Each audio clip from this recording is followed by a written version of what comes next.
Alright, so once your paint's dried, what you want to do is you want to take all your masking tape off.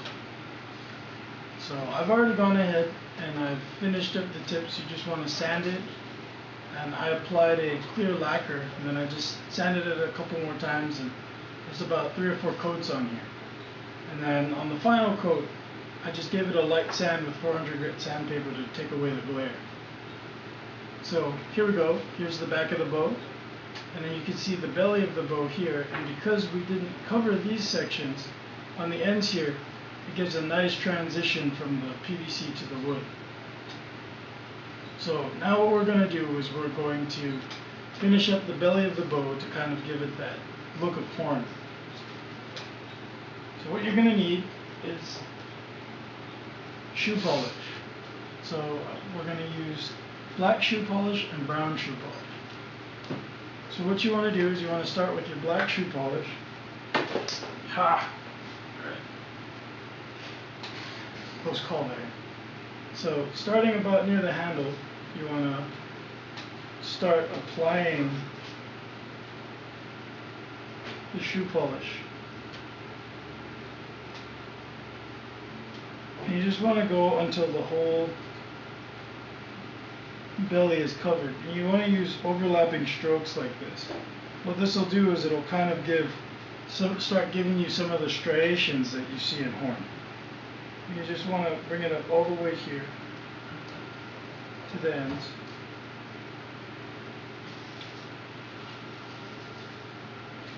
Okay. Now what you want to do is, starting from the tip, take a clean paper towel. You just want to wipe it off.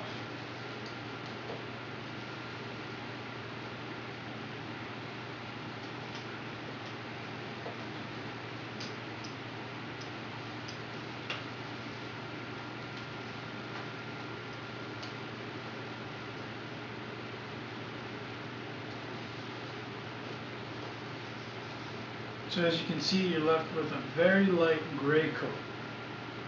So then you want to, so normally I would repeat on the other side, but I'm going to do everything on one limb just to demonstrate. So then you want to do the exact same thing you did and just recoat, starting from the handle, going to the seat.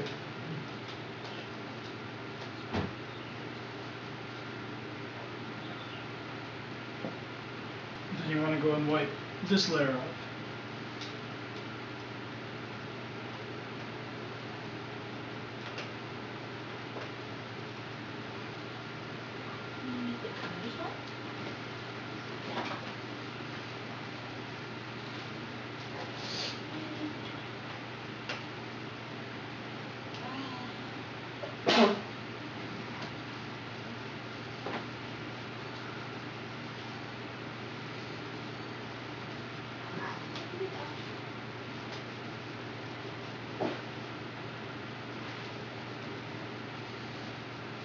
Okay, so as you can see, it's a little darker gray. Alright, so I'm going to do that one more time. So I like doing 3 layers of just black.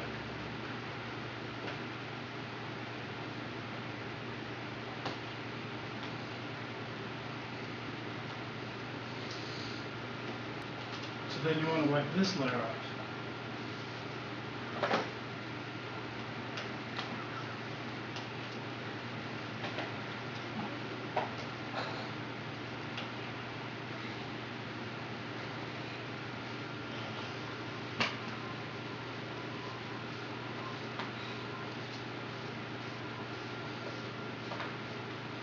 Now to add a little depth to the color, what we're going to do is we're going to apply 1 coat of the gray shoe polish.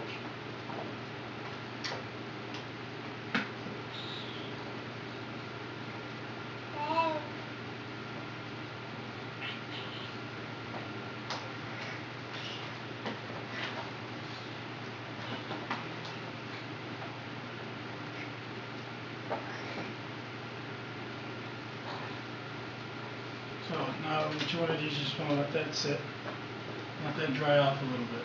So once that sits for a little bit, you want to wipe that down.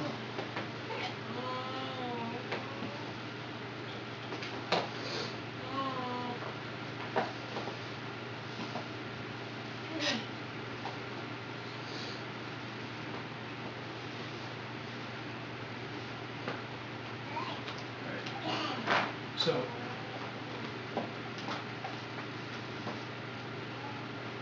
now that you've got that, what we're going to do is we're going to finish this up by putting dark lines across the belly with the black shoe polish.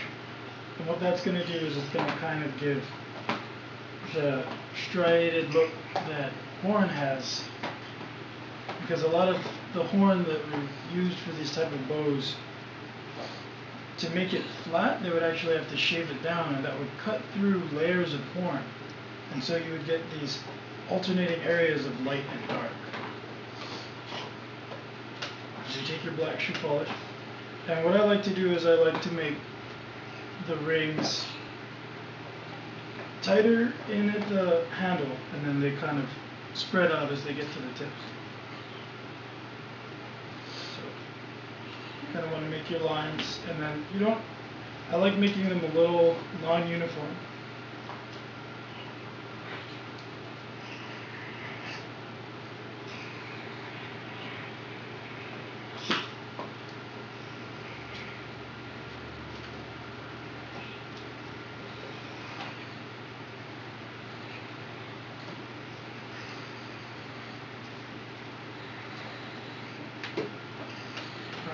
So what you want to do is you want to let those bars dry. So once you've let them sit for a little bit, you can go back and you just want to wipe them out.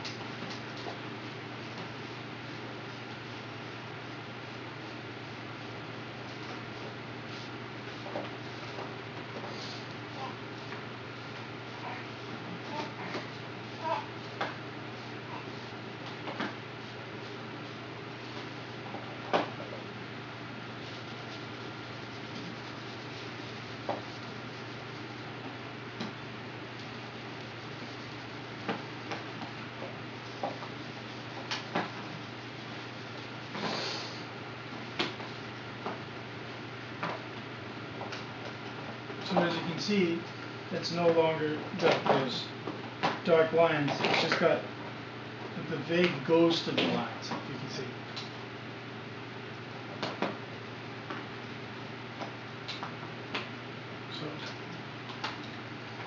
So this is one way to do it. If you wanted it to be a little darker like this, you just put more coats of black. This one has about 5 coats of black before I put the brown. So if you can see the difference here. And you can play with the amount of dye you put on to kind of change the overall finished look you're going for. And so another technique I'll show in another video is if you use just brown, you can actually make this look more like aged bone or ivory. So I'm going to finish up the other limb and I'll show you what that looks like. Alright, so here we have the other side I did. So you can see got both sides of the belly now dyed. Here's the back of the bow. Here are the 2 siyahs. So here you go. The bow is finished now. So all that's left to do is, what I'm going to do for this bow is I'm just going to put a basic handle wrap on the center here, probably just a leather wrap. I'm not going to put a rest on this particular bow just because this is for shooting off the hand. Or I'm intending to shoot this off the hand.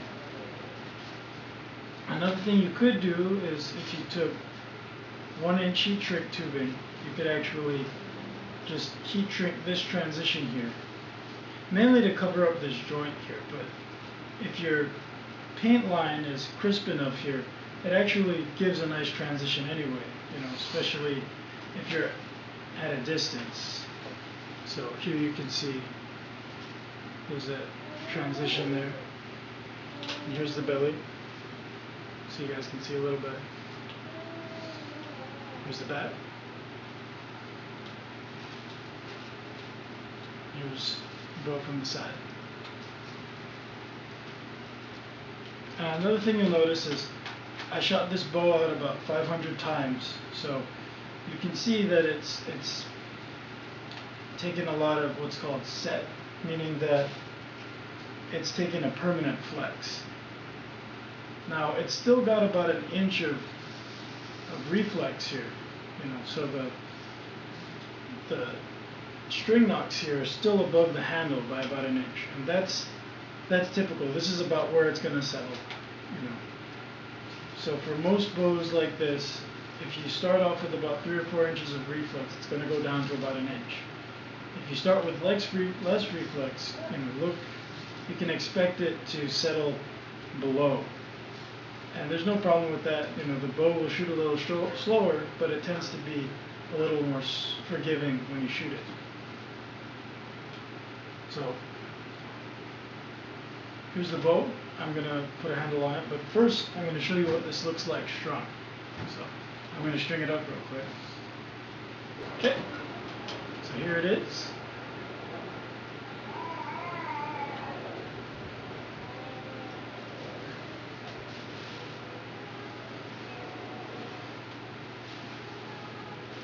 Alright, so thanks for watching, and join me next time.